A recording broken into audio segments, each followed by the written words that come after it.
From the frozen fields of Kentucky to the grand halls of the White House, the story of Abraham Lincoln is not merely a tale of politics, it is the story of perseverance, humility, sacrifice, and destiny. His journey remains one of the most extraordinary examples of how a man, born in poverty and obscurity, could rise to become one of the greatest leaders in human history. This is the story of how a boy who once read books by the dim glow of a fireplace grew into the man who preserved the Union and gave freedom to millions. Abraham Lincoln was born on February 12, 1809, in a small, one-room log cabin in Hardin County, Kentucky. His parents, Thomas and Nancy Lincoln, were simple frontier farmers. Life on the American frontier was brutal. Hard labor, meager resources, and constant uncertainty defined their daily existence. Abraham's childhood was marked by loss and hardship. At just 9 years old, tragedy struck when his mother, Nancy, died of a deadly illness known as milk sickness. For a child of such tender years, the loss was devastating. Yet even in sorrow, young Abraham found strength in resilience, a quality that would define him for the rest of his life. The family moved several times, eventually settling in Indiana. Abraham was tall, awkward, and often teased by other children, but he carried within him a burning curiosity. Formal schooling was scarce on the frontier, and Lincoln received less than a year of proper education. But what he lacked in classroom learning, he made up for with relentless self-education. He devoured any book he could find, the Bible, Aesop's fables, Shakespeare, and law books borrowed from neighbors. His love of reading and deep thinking earned him the nickname, the rail splitter, not only because he split logs to earn money but because he split ignorance with knowledge. As he grew into a young man, Lincoln's life was shaped by physical labor and struggle. He worked as a farmhand, rail splitter, store clerk, surveyor, and even a postmaster. Each job gave him insight into the lives of ordinary Americans. He listened to their problems, shared in their struggles, and began developing an uncommon empathy for the common man. His humble beginnings would later become his greatest strength, for he never lost sight of where he came from or the people he represented. In 1831, Lincoln left his father's home and moved to the village of New Salem, Illinois. It was here that his charisma, intelligence, and humor began to shine. He became known as a storyteller, someone who could captivate an audience with both wit and wisdom. He entered politics for the first time in 1832, running for the Illinois state legislature. He lost that election, but he did not lose his determination.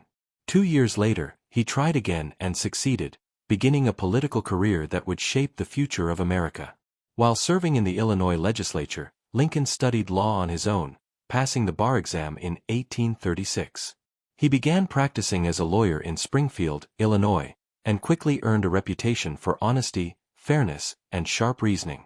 He became known as Honest Abe, a nickname that reflected his integrity. Lincoln's law career also sharpened his skills as a public speaker. He had a way of connecting complex ideas to everyday people, making him not just a lawyer but a voice of the people. But it was not until the great national debate over slavery that Lincoln's true calling emerged. The expansion of slavery into new territories was tearing the nation apart.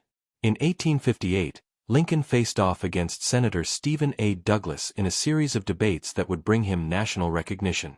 These debates were not just political contests, they were battles of ideas, with Lincoln arguing passionately that slavery was morally wrong and incompatible with the principles of freedom and equality set forth in the Declaration of Independence.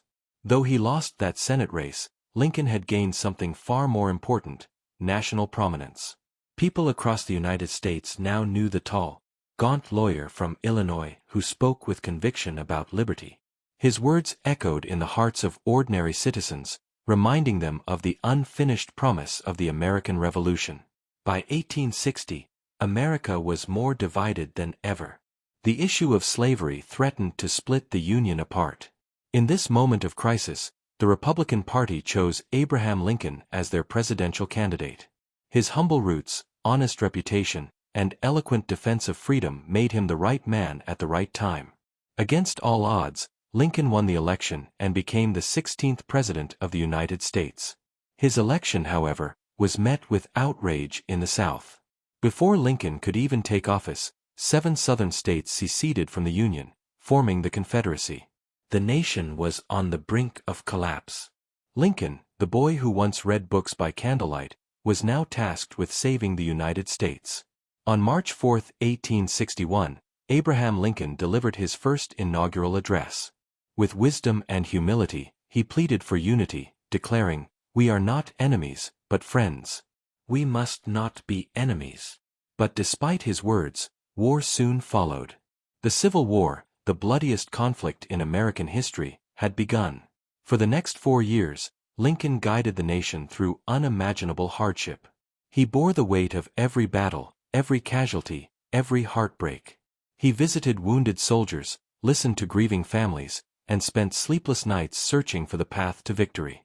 The burden aged him quickly, but he remained steadfast. In 1863, Lincoln issued the Emancipation Proclamation, a bold declaration that forever changed the course of history. It proclaimed that all enslaved people in Confederate states were free. With this act, Lincoln gave moral purpose to the war. The fight was no longer just about preserving the Union, it was about freedom and human dignity. As the war dragged on, Lincoln's leadership was tested daily. He faced criticism, political opposition, and the weight of a divided country.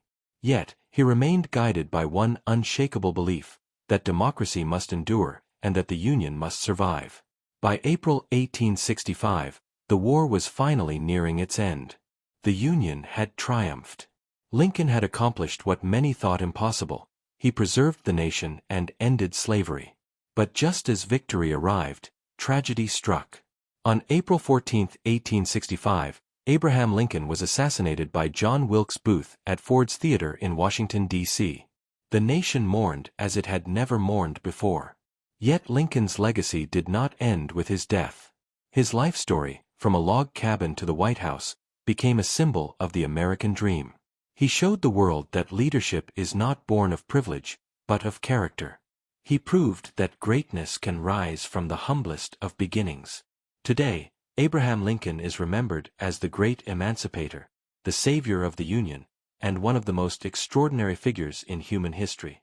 His words, "Government of the people, by the people, for the people, shall not perish from the earth," remain a guiding light for freedom-loving people everywhere.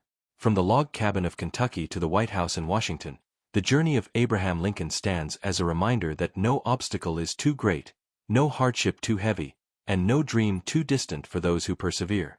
His story is not just history, it is a timeless inspiration.